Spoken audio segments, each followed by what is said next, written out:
Assalamualaikum warahmatullahi wabarakatuh. Perkenalkan, nama saya Purwati, dosen Politeknik Balekambang Jepara, program studi akuntansi keuangan publik dengan NUPTK 0542774675230212. Saya membuat video ini untuk memenuhi salah satu persyaratan sertifikasi dosen tahun 2025, yaitu pernyataan diri dosen dalam unjuk kerja Tridharma Perguruan Tinggi atau PDD UKT-PT dalam aspek pengajaran. Mata kuliah yang saya ampu yaitu komputer akuntansi, perpajakan, dan komputer perpajakan. Pada kesempatan kali ini, saya akan menyampaikan pengajaran mata kuliah perpajakan 2 dengan kode mata kuliah A03215. Mata kuliah ini adalah mata kuliah yang didapatkan pada semester 3 dengan jumlah 2 SKS teori. Mata kuliah ini memberikan pengetahuan tentang pajak penghasilan, pajak pertambahan nilai, dan pajak penjualan barang mewah. Mahasiswa akan diperkenalkan tentang PPh pasal 22, PPh pasal 23, PPh pasal 24, PPh pasal 25, PPh pasal 26, PPh final, dan melakukan rekonsiliasi fiskal untuk perhitungan PPh terutang atas badan. Mahasiswa juga akan diperkenalkan dengan PPN dan PPNBM. Selain melakukan perhitungan PPh, PPN, dan PPNBM terutang, mahasiswa juga akan diberikan kasus-kasus perpajakan terkait materi serta pengetahuan pengisian form-form perpajakan. Metode yang saya gunakan dalam pembelajaran ini menggunakan case method. Case method yaitu proses pembelajaran yang menggunakan kasus nyata atau simulasi kasus sebagai bahan diskusi. CPL Prodi D4 Akuntansi Keuangan Publik adalah yang pertama berkontribusi dalam peningkatan mutu kehidupan bermasyarakat, berbangsa, bernegara, dan kemajuan peradaban berdasarkan Pancasila, bekerja sama dan memiliki kepekaan sosial serta kepedulian terhadap masyarakat dan lingkungan, menunjukkan sikap bertanggung jawab atas pekerjaan di bidang keahliannya secara mandiri, serta penguasaan pengetahuan, yaitu menguasai peraturan perpajakan untuk individu dan badan. Keterampilan khusus mampu mengidentifikasi, menghitung, dan menyajikan e-filing atau e-surat pemberitahuan atas pajak penghasilan orang pribadi, pajak penghasilan badan, pajak pertambahan nilai, dan pajak penjualan barang mewah untuk entitas pemerintah dan organisasi nirlaba sesuai dengan peraturan perundangan yang berlaku dengan memanfaatkan teknologi informasi atau manual secara mandiri. Capaian pembelajaran mata kuliah yang pertama, mahasiswa mampu menghitung, menyetorkan, dan melaporkan PPh atau pajak penghasilan. Yang kedua, mahasiswa mampu melakukan rekonsiliasi fiskal dan menghitung PPh terhutang. Dan yang ketiga, mahasiswa mampu menghitung, menyetorkan, dan melaporkan PPN dan PPNBM. Penilaian akhir mata kuliah ini menggunakan 4 komponen. Yang pertama yaitu absensi dengan persentase 10% dan tugas dengan persentase 25%, ujian tengah semester dengan persentase 30%, serta ujian akhir semester dengan persentase 35%. Untuk sanksi yang mempengaruhi nilai hasil akhir sudah disepakati bersama dalam kontrak kuliah di awal pertemuan perkuliahan. Pembelajaran mata kuliah perpajakan 2 ini dilaksanakan 16 kali pertemuan atau 16 minggu. Berikut ini adalah video pembelajaran mata kuliah perpajakan 2 yang akan saya tampilkan dengan topik atau materi tentang pajak pertambahan nilai yang berlaku di Indonesia. Selamat menyaksikan. Assalamualaikum warahmatullahi wabarakatuh. Waalaikumsalam warahmatullahi wabarakatuh. Oke, selamat pagi. Pagi, oke. Oke, karena ini masih pagi di jam yang pertama kali, mari kita awali dengan berdoa dulu bersama. Semoga apa yang kita harapkan kita pelajari menjadi ilmu dan amal yang bermanfaat untuk kita semua. Bismillahirrahmanirrahim. Fatihah.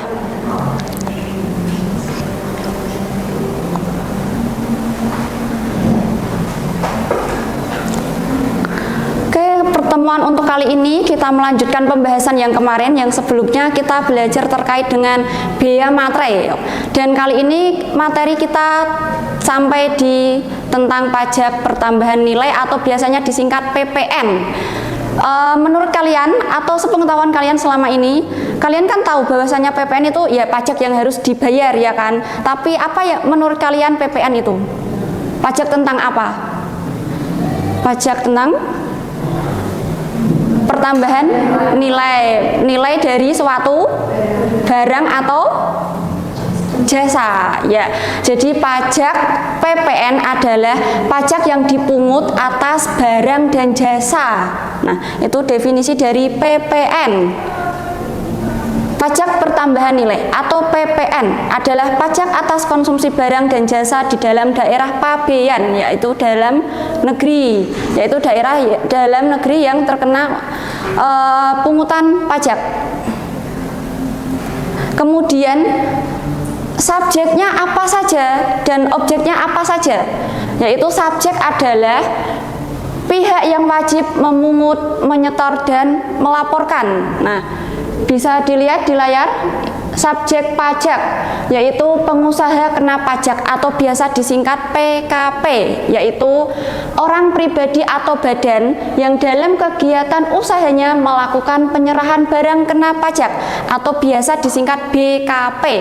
Kemudian jasa kena pajak atau JKP. Jadi yang dikenakan PPN itu nggak cuma barang, tapi juga jasa. Dan telah dikukuhkan sebagai PKP, pengusaha kena pajak. Kemudian siapa yang memungut PPN, yaitu misalnya instansi pemerintah atau badan usaha tertentu. Nah, kemudian setelah subjek ada objek. Objek itu berupa wujudnya, baik itu barang atau jasa apa saja yang dikenakan pungutan PPN. Menurut Undang-Undang Nomor 18 Tahun 2000 dengan Pasal 4, Pasal 16C dan 16D tentang pajak pertambahan nilai. Yang pertama objeknya yaitu penyerahan pajak pertambahan nilai, yaitu penyerahan barang kena pajak dalam daerah pabean oleh pengusaha impor barang kena pajak. Kemudian impor barang kena pajak itu barang-barang yang didatangkan dari luar negeri ya. Kemudian pemanfaatan jasa kena pajak dari luar daerah pabean di dalam daerah pabean. Jadi pemanfaatan jasa kena pajak dari luar daerah pabean, kemudian dia masuk ke dalam daerah pabean, nah itu kena. Kemudian pemanfaatan jasa kena pajak berupa ekspor barang kena pajak oleh pengusaha kena pajak. Ekspor itu barang yang diproduksi dari dalam negeri kemudian dikirim ke luar negeri. Oke.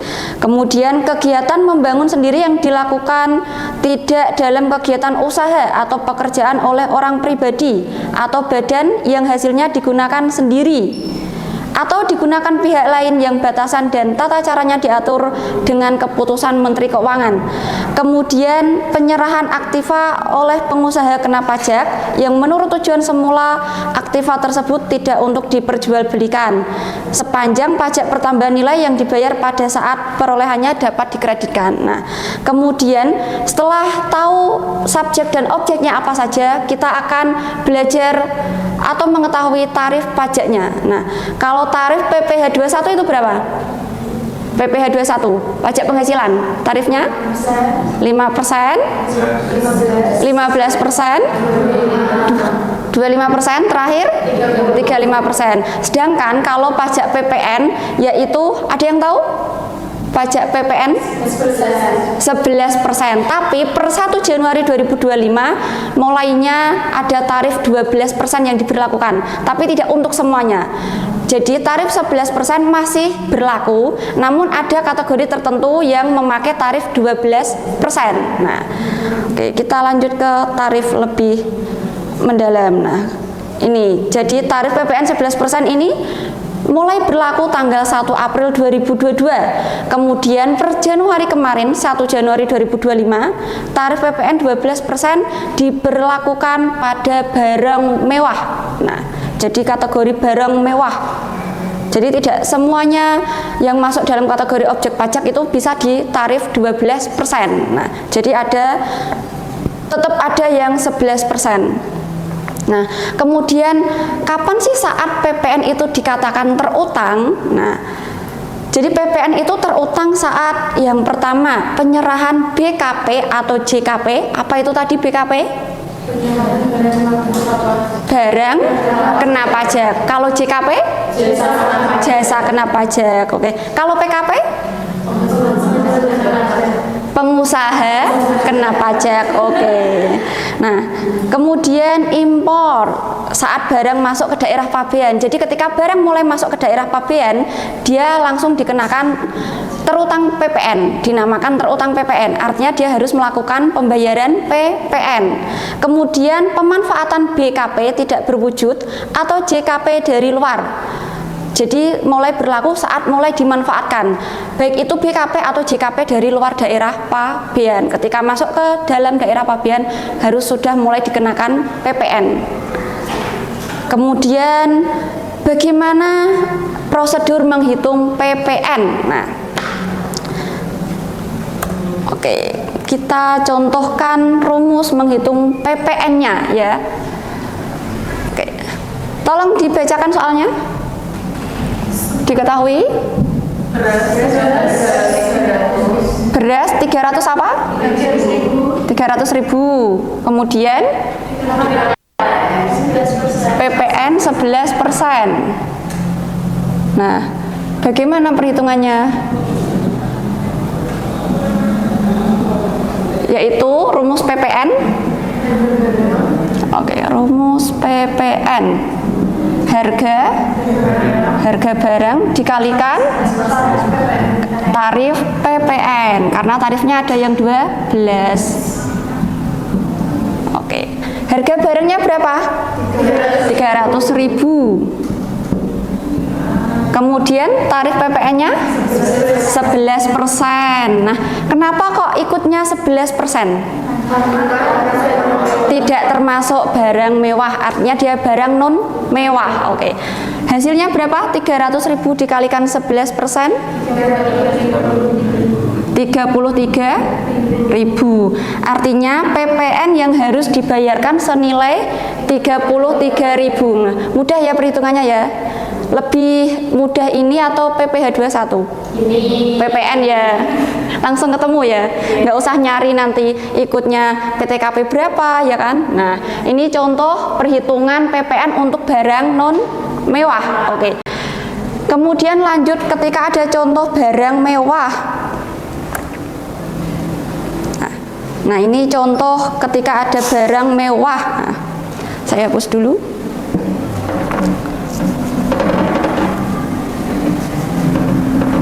Oke, tolong dibacakan lagi soalnya.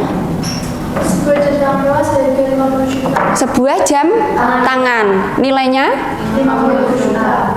Jam tangan 50 juta ya. Dikenakan PPN 12%. Nah, karena jam tangan itu termasuk kategori barang mewah jika nominalnya menilai puluhan juta bahkan sampai ratusan juta. Kalau jam tangan kita seharga 100.000 sih aman ya, nggak kena. Nah, kemudian hitunglah PPN-nya, yaitu harga barang dikalikan tarif PPN. Nah, harga barangnya berapa? 50 juta. Tarifnya 12%. Oke. 12% dari 50 juta. Berapa? 6 juta. Nah, artinya PPN yang harus dibayarkan atau dikeluarkan yaitu senilai 6 juta. Kemudian total yang harus dibayarkan berarti berapa? 56 juta, yaitu 50 ditambah 6 juta. Oke. Oke, mudah ya. Oke, sampai sini ada pertanyaan? Silakan kalau ada yang bertanya. Angkat tangan ya, resen ya. Oke, Mbak Salsa. Untuk barang mewah tadi Bu. Ya. Barangnya dikategorikan barang mewah dan non mewah itu yang seperti apa? Oke, jadi PPN itu diberlakukan untuk dua kategori, yaitu barang mewah dan barang non mewah. kategori dari barang mewah, contohnya mobil yang bermerek, kemudian roda 2 juga bisa dikenakan PPN, yaitu motor yang nilainya ratusan juta. Contohnya motor apa? Harley, ya bener. Kemudian ada lagi kayak tadi jam tangan bisa, perhiasan juga bisa, yang nilainya bisa mencapai ratusan juta, perhiasan. Kemudian ada itu, apa itu loh yang terbang itu? Apa sih? Jet, ya. Jet pribadi, kemudian apalagi kapal pesiar itu juga kategori dari barang mewah. Nah, apa Mas?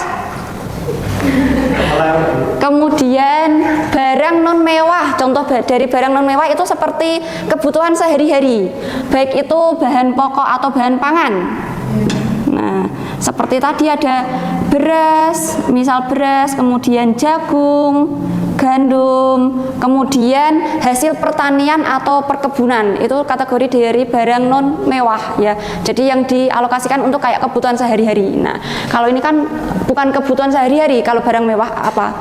Yaitu untuk gaya hidup, untuk konsumtif saja. Nah, kemudian ada pertanyaan lagi? Ya, paham ya Mbak Salsa ya? Oke, Mas Ihman silahkan. Bagaimana jika PKP tidak melakukan pembayaran PPN?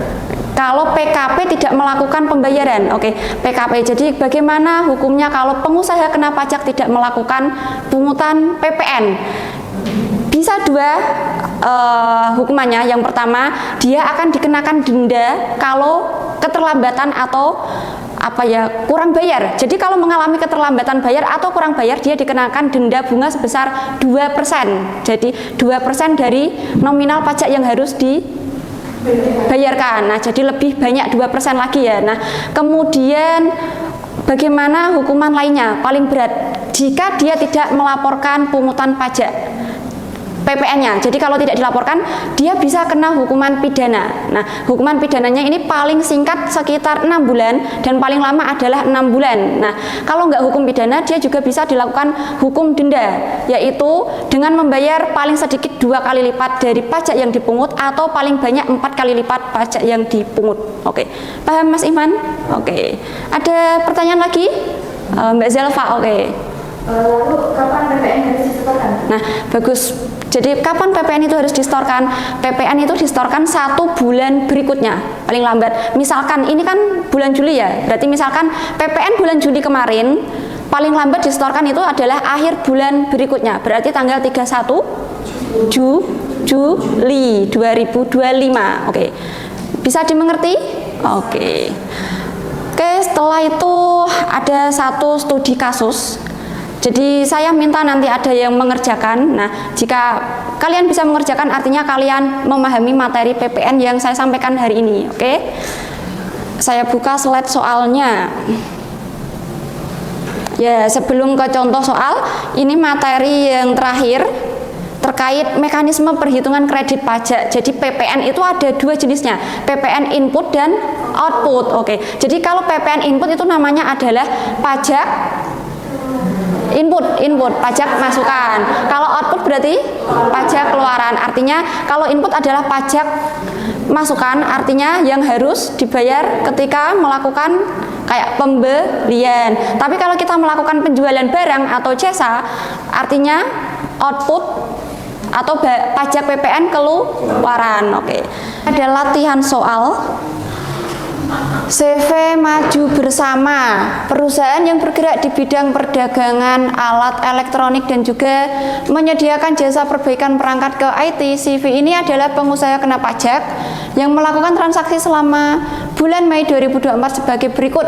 Nah, ini yang pertama transaksinya menjual 50 unit laptop seharga 10 juta per unit, kemudian menjual 100 unit printer seharga 1.500.000 dan sampai transaksi yang terakhir. Nah, kemudian diminta untuk menghitung PPN keluaran, kemudian PPN masukan dan PPN yang harus disetor. Oke. Saya buatkan tabel biar mudah. Pajak keluaran.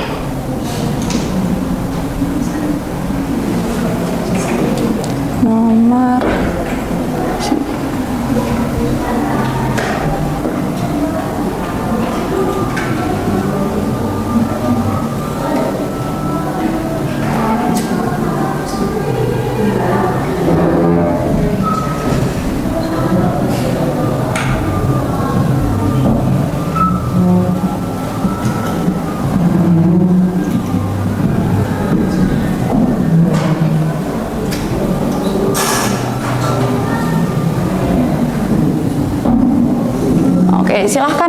nomor 1, 2, 3 sampai seterusnya. Oke. Mbak Kila. Menjual 50 unit laptop kepada PT Andalan Teknologi. Penjualan laptop. Oke.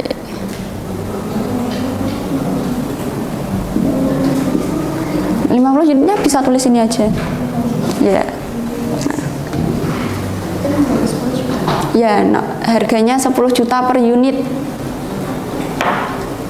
Oke, disambung nomor 2 siapa? Boleh maju. Nah, harga di tabel sebelahnya.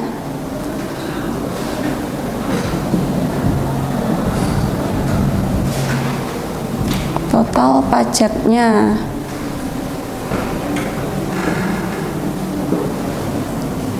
Oke, berarti 55 juta ini diperoleh dari 50 dikali 10 juta. 500 juta dikalikan ya tarif pajaknya berapa? 11%. Oke. Selanjutnya siapa Mbak Sinta? Oke. Nomor 2 menjual 100 unit printer dengan harga 1.500.000 per unit.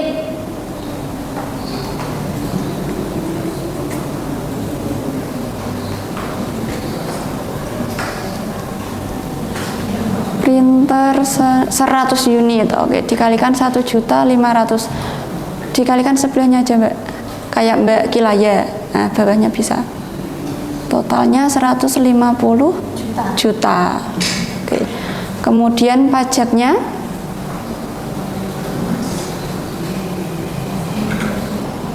Rp16.500.000. Oke. Nomor 3 sama Mbak Nasa.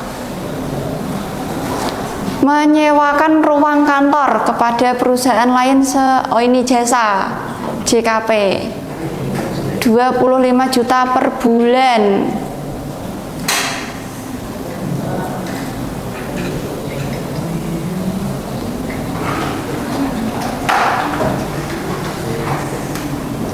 Rp25 juta.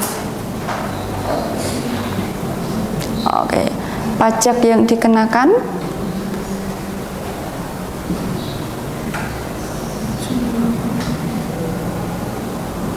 oke, 2.750.000. Oke. Nomor 4 Mbak Zelva berani. Nomor 4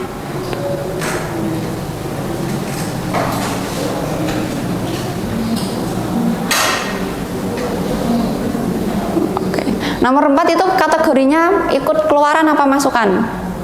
Nomor 4 keluaran apa masukan? Keluaran. Oke. Jasa servis komputer sebesar 15 juta.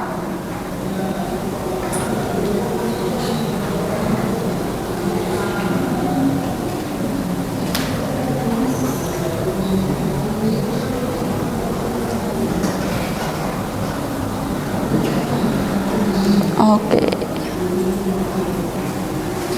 Pajak masukan yang pertama, membeli meja kerja kantor dari toko mebel seharga 30 juta, belum termasuk PPN. Masih mana atau ada yang mau maju yang lainnya? Mbak Dinda. Oke, Mbak Dinda.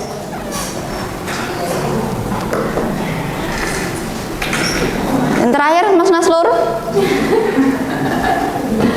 Kayaknya mau maju dari tadi nggak berani. Jangan malu-malu meong. Oke. Ya langsung aja. Membeli meja kerja 30 juta. Oke, 30 juta dikalikan tarifnya.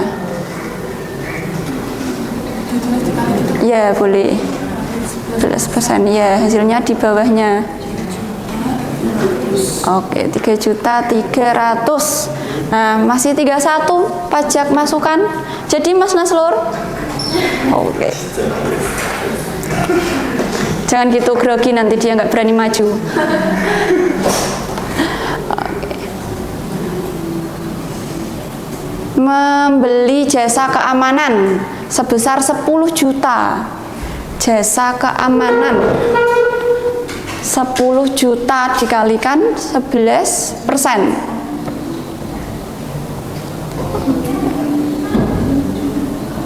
Dikali 11%. Berapa hasilnya? 1.100.000. Oh, dijumlah sekalian. Pajak masukannya berarti 3.300.000 ditambah 1.100.000. Berarti Ya, di bawah toh. Nah, 3.300.000 ditambah 1.100.000.